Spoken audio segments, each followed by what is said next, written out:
Vamos construir aqui uma discussão de como funciona uma onda que está se propagando pela corda. A gente quer especificamente encontrar como que a velocidade dessa onda se propaga nessa corda que estaria tensionada aqui, tá? A gente estaria com a mão aqui provocando oscilações nessa corda, tudo bem?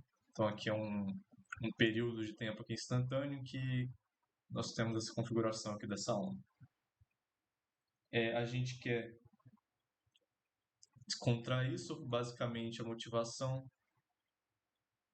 é que a equação de onda ela obedece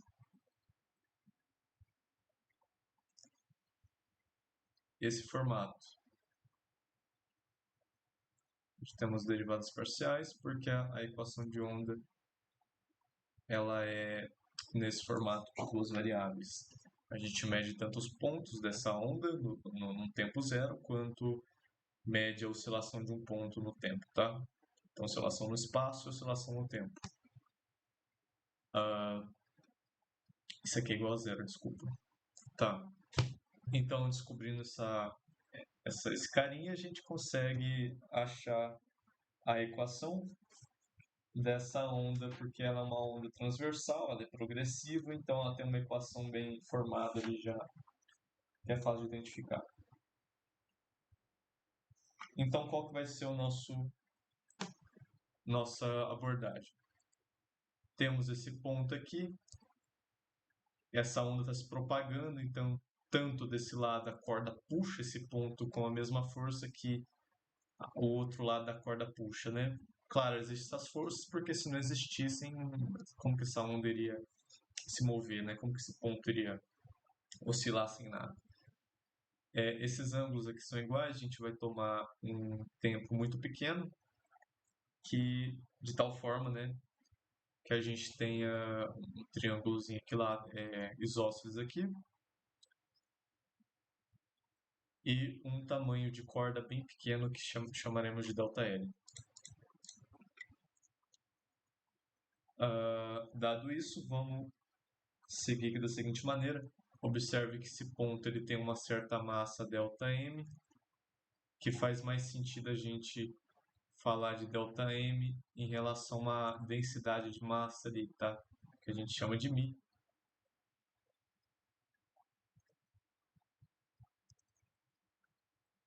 Assim acho que fica melhor, né? Pronto, μ. Então, ΔM seria o μ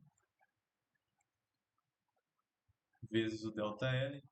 Observe que se a massa da corda a massa da corda comparada com o comprimento for muito grande, a gente tem um μ muito grande. Cada pontinho de massa dessa corda teria uma massa bem maior do que teria normalmente se o comprimento fosse maior. Se a gente tem um comprimento L1,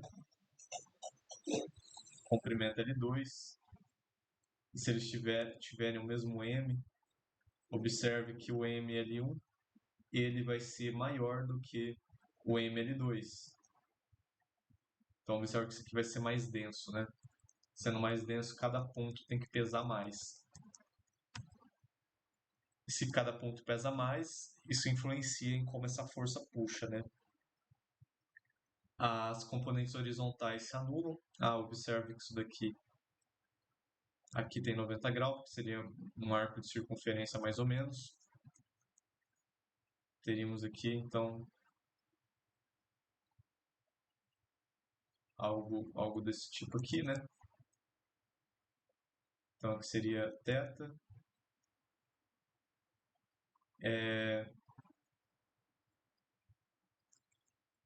Desculpa, aqui seria um pouquinho para o lado, né?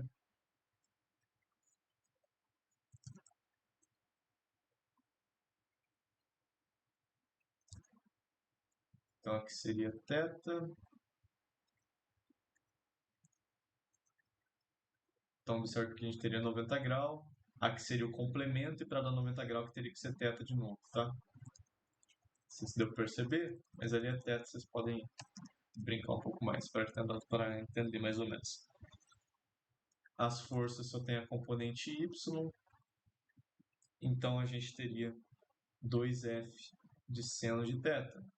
A gente está lidando com valores bem pequenos aqui, um ΔL bem pequeno, né, um comprimento bem pequenininho. Então, esse seno de θ ele pode ser escrito aproximadamente como θ. Então, observe que o θ ele é o comprimento ΔL por R. Desculpa, metade aqui do comprimento, né? Metade do comprimento é ΔL aqui por 2R, que é metade. Então, o 2θ ele é o ΔL por R. E aí a gente conclui que aqui a gente tem F ΔL por R. Observe que esse ponto ele faz um movimento circular, mais ou menos, em relação a essa origem O. Então, essa força aqui que está sobre esse ponto causa uma aceleração centrípeta, que é um ΔMzinho aqui, né? Essa pequena massazinha. Deixa eu colocar dm aqui, né? E dl.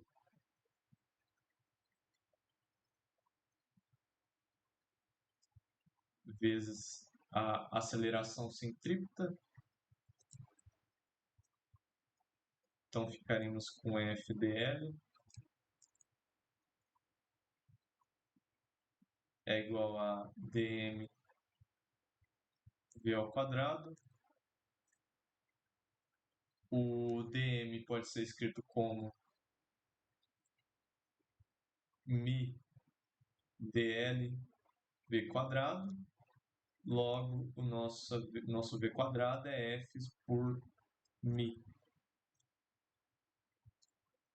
E aí a gente conclui que o v, esse f aqui é a força da corda tensionada, né? A gente tem uma corda prendendo na parede, fazendo forças aqui, uma força da própria tensão dessa corda puxada ali. Então fica a raiz desse f pela densidade da corda.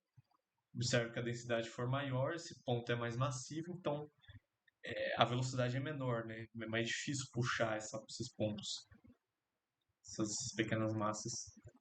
Então veja que só depende do meio, né? Só depende do quanto está tensionada essa corda e da corda mesmo, da massa da corda pelo comprimento.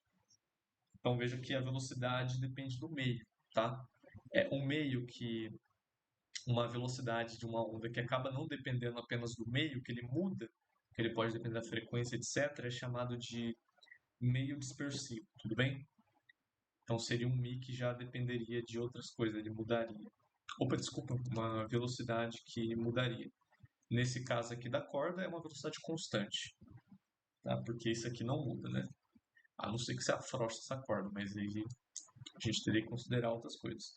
Observe também que a gente tem tetas pequeno, então para o teta ser pequeno essa onda não pode ser muito grande, né? Porque se ela for muito grande, acaba que isso aqui vai variar muito, né? Então a amplitude tem que ser consideravelmente pequena em relação ao tamanho da corda, etc., para o teta ser pequeno, tá? O que mais que a gente considerou aqui? E a força ela é constante, essa tensão é constante. Bom, nessas considerações que a gente fez inicialmente, esse ambiente tem que estar incluso nesse coisa aqui para a gente fazer algo um pouco mais aproximado, né? Ter uma aproximação melhor. O lambda, que é o comprimento dessa onda, ele é dado como Vf. Então, observe que se a gente mudar de meio, por exemplo, a frequência não muda, porque o meio só vai mudar a velocidade.